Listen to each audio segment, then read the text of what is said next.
morning, everybody. This is Gene. It's the next day after the morning after I shot my first floor video for the Sprinter.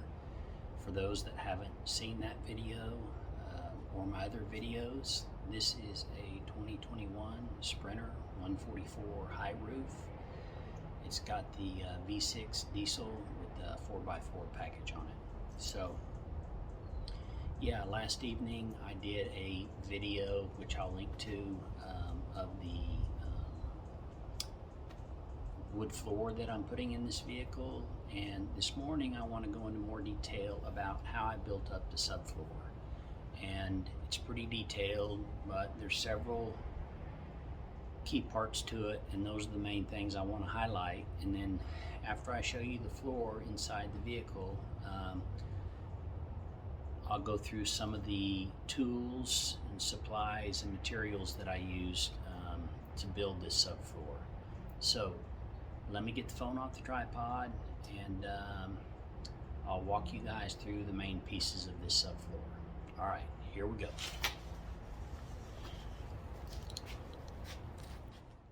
Here's the vehicle.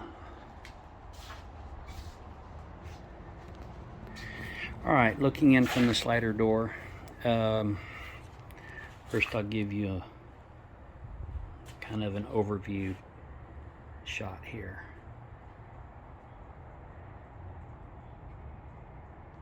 There's the high roof.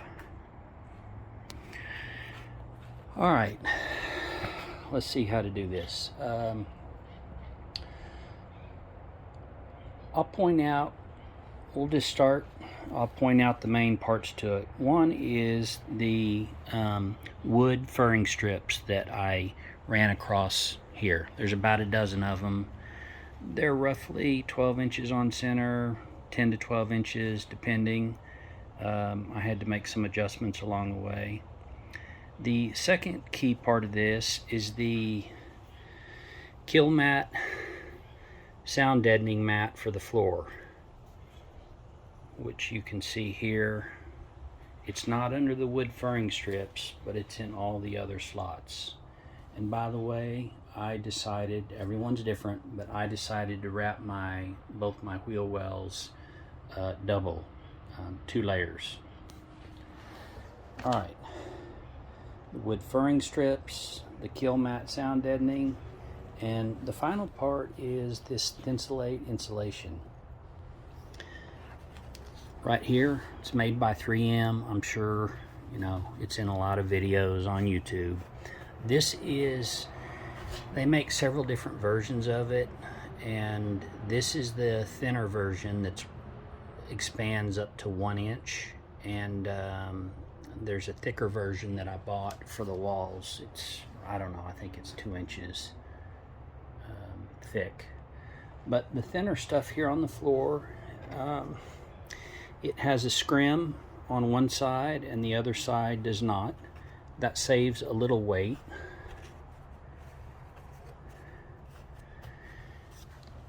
Alright, so here's how I built this. I first of all decided that I wanted to raise the floor only 3/4 of an inch. I'm 6 foot tall, and I knew I was going to put this 1 inch insulation in, and I was just going to compress it down just a little bit so it would fit in these channels. And so I went with 1 by 2 inch premium pine strips here for the furring strips. They're actually only 3/4 of an inch by 1 3/4 of an inch wide. So that's what I did. I cut all the strips and I marked with a Sharpie, if you can see along here, where each piece goes. I did all of them that way. I also numbered them all. And before I stuck them down, I got the Kilmat and I cut it. Actually, a lot of it just it comes about this wide. A lot of it just worked. I didn't have to cut, but some of it I did. And I just put the Kilmat down in between where all my marks were. I came back and I sanded with a bright pad. I'll show you this. I sanded with a bright pad across these high points on the ridges here, clear across in between where I had marked. I just buff sanded it, and then I wiped it clean with some acetone cleaner and a rag. And then I just used some marine adhesive, which I'll show you guys in a few minutes, and you know, put a dab of glue along each high point. And actually I did kind of a circle, a square, and I stuck down the furring strips. And by the way, before I stuck them down, I coated them in water-based polyurethane. I'll show you that product too. So they've all been coated. Let's see if you can see a little shine to them or not with the light. They have been coated just to improve water resistance and moisture resistance. So I glued them down, and I had about a dozen cinder block slabs, and I would just, you know, set 3 or 4 across here up on edge, and I did, you know, a couple of sections each day for a couple of days. I'd let it sit for 24 to 36 hours. And those all got glued down. Now, I was gonna go with the factory floor, and after I put in these wood furring strips, I set the factory floor in here, and there was a little give in between them. So I came back with, and I cut these pieces, and I decided where I wanted them, and I knew that if I put those down, once I put the factory floor in, it would be solid. As it turned out, I decided not to go with the factory floor, but I had already put these in, and I'm not taking them out. So on top of this is going to be, I'm going to go with the 1/2-inch plywood that I did in my video last night on the floor build that I showed you guys. So if I were to do it over again, I wouldn't put this many. I might put 2 or 3 down the center in each row. And I kind of know where my cabinets and weight's going to be, and this is a high traffic area, so I wanted, you know, some extra support there. By the way, it's no big deal, but I made this little diamond plate mat here to protect that. I cut that and put that in. Let me see. Gosh, there's so many details, you guys. This video could go for hours, but here you see one of the tie downs, original factories, and I had to put a little wood spacer block under there. Here's another one. See that? There's a spacer about right here in a couple of places. Not many, but a few. So yeah, the insulation, I just cut it to fit, and it just sits down in here. Some people spray glue it with 3M spray glue. I'm not. I'm just going to lay it in there. And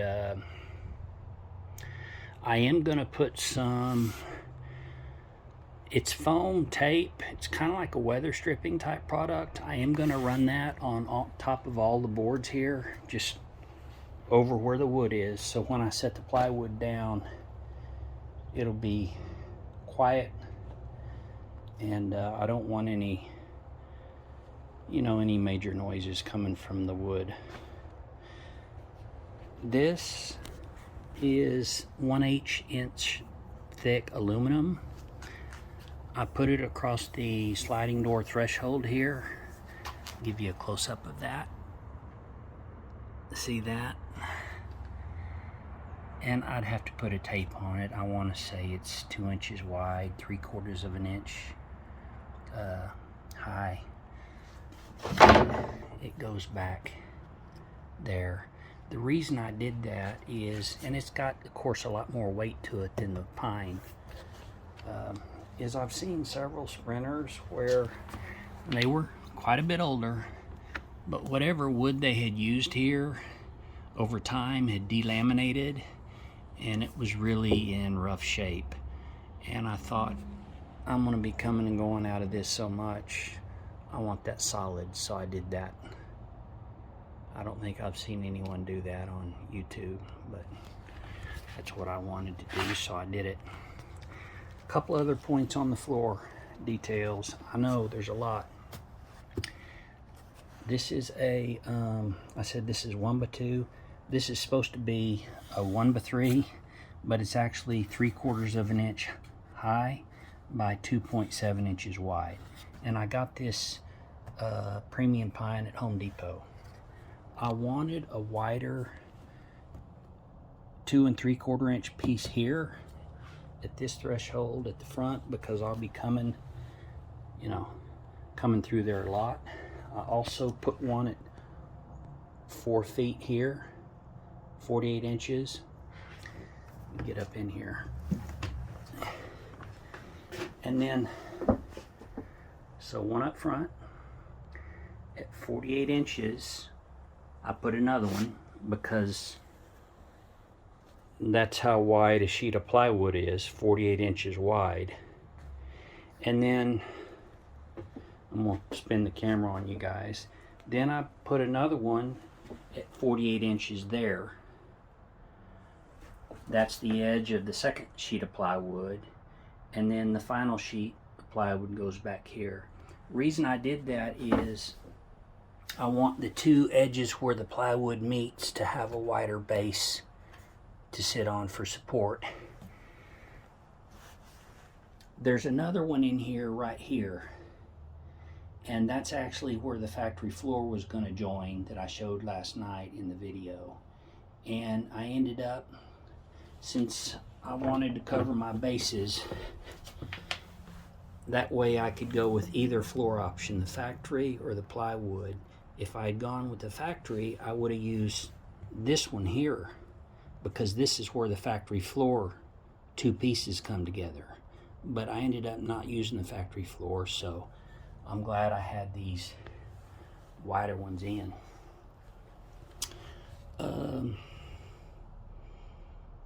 Here's a closer look at the insulation. I've got it all cut and bundled, and I've just numbered them each row here, but I didn't lay them out. After I cut them, I wrapped them with a string, a garden string, and I just leave them here for this video. And so yeah, remember you guys, I'm going to be putting, it's kind of like a weather strip on here on top of all this wood. And I know there's a lot of different ways people do it, but I just want it dampened and solid. And main reason I'm doing it is to prevent the bottom of the plywood just sitting on this pine. You know, both have been, this has been clear coated with urethane, and the bottom of the plywood floor has been clear coated. What else can I share with you guys on the floor? I marked where each of my furring strips, you know, meet the wall. So when I put the floor in, there's my on center mark. I brought those up the wall a little bit. I'll know in case I need to tie into them for some reason. There's another factory tie down. And I didn't say this last night on the video, but I mean, there's going to be a power bank there with batteries, you know, a bed system, a galley, 80/20 aluminum. All this is going to help to hold down the floor. If I had to screw the plywood floor in, I could, but I have no plans to do that. I just don't like the idea of screwing that plywood floor into these furring strips. Instead, I'm going to let it just float back here. I'm going to use a couple of the tie down points to hold the floor in. This one right here will be inside part of the galley. It'll be bolted down and hold the floor down. Also, I'm going to use Velcro. I'm going to run a Velcro strip across this threshold and across this front piece here to hold the floor down. And that's how Mercedes did it. On the bottom of their factory floor, those two areas have Velcro. There's the front. All right. I've got quite a few other things I've done, but I'll save those for another time. This is probably, besides the electric, the most detailed type thing. And I didn't have this scripted, you guys. I just giving you a walkthrough and an overview of the floor, and so you can see how I did it. And I wanted to document it, you know, once I put the plywood floor in and build the rest of this vehicle out. Yeah, it can be taken out to see this, but you know, it would be a piece of work. So I wanted to get this on film. All right, that's 16 minutes. Let me move over to the table real quick, show you guys some of the things I used.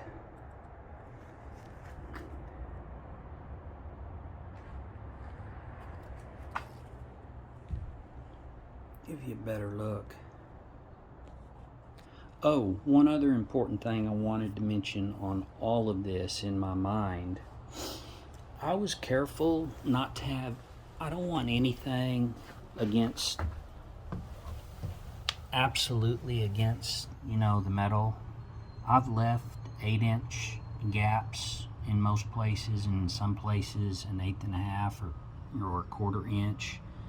This vehicle, you know, flexes, and I just don't want, I want to try to reduce what I can, where I can, as far as noise.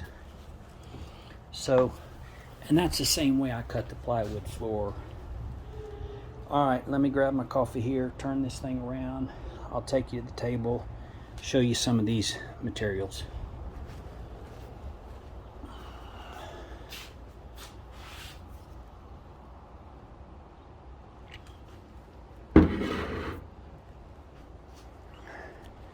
All right, for those of you that didn't watch my first floor video, I always like to do this. I don't know why, I just do. This is my garage, storage, work table, sprinter, you know. More tools and storage. Okay. I did this floor yesterday. All right, let's stay on track here. Here's some of the tools and materials I use to do the subfloor. These are the furring strips I use. There's the dimensions on this one, 75 by 1.5, 6 footers. It's what I bought, premium, Home Depot. This one's a little wider. I think it's 2 3/4. I used this polyurethane after I cut them. I used that satin water-based polyurethane to seal them. And to stick them down, I used Loctite PL Marine. I think this was, thought it was 400, but it doesn't say that. Anyways, this is what I used. It's not, doesn't dry brittle. It's got a little give to it, and that's what you want. All right, this is the, gosh, this made the job so much easier. I actually bought this for this project. This is the M12 Milwaukee caulking gun. I forget what it was, but it was well worth it. It wasn't ultra expensive. I used it a lot. Yeah, a lot, versus an old style caulking trigger gun, which you can. I mean, it's no problem. I just chose to go with this. All right, I use this Carpenters Square. I always use this quite a bit. I always use this a lot to make sure, you know, everything lined up and was square with each other, especially starting from this corner here. All right, I used the levels for, I laid them across the furring strips to make sure that my floor was flat and even, and that no sections there was no wave or unevenness in them. The acetone I used, let's see if I have a bright pad here. Yeah. I used these bright pads to buff the high points on the floor. They worked great, and then I would use the acetone just to wipe off the, you know, the dust. I didn't sand grind down the factory paint to bare metal. I just buffed it a little bit, and I wanted to leave that paint on there, but just a better texture for the adhesive to stick to. All right. I know, miscellaneous. I used a lot of the gloves, a lot of the tape. I bought a box of Sharpies. I used a lot of them here. Moving on to the, let's do the sound deadening next. This is the Kilmat I used, and comes in boxes like this. I have a couple of boxes down here, and I think one of those is empty, and I have a full one left, and I've still got to do some of the walls and some of the ceiling that's missing some, but this is it. It's just peel and stick. To cut it, these things were great. I bought these at Home Depot. Those are Crescent Weiss, I think. Get them in the light here. Yeah, Crescent Weiss. Just bought them back in the tool section next to the razor knives, and they really made cutting this easy. I rolled it on and stuck it with this that I bought on Amazon, a roller wheel. Here's the 1-inch 3M insulation I use with single scrim. A lot of information online about that insulation if that's something you're interested in. Let me see what else here. You guys, I think that's about it. I'm sure there's other stuff I use that I just don't have here. By the way, this is some leftover I had for the floor, and then I have a couple of rolls of this. Is the thicker 3M insulation that I'm going to be using for the walls right there. I've got that roll, and I have that roll. I'm going to do the walls, the ceiling, above the headliner, the slider door, and the whole thing. Okay, you guys, this has gone longer than I'd planned, but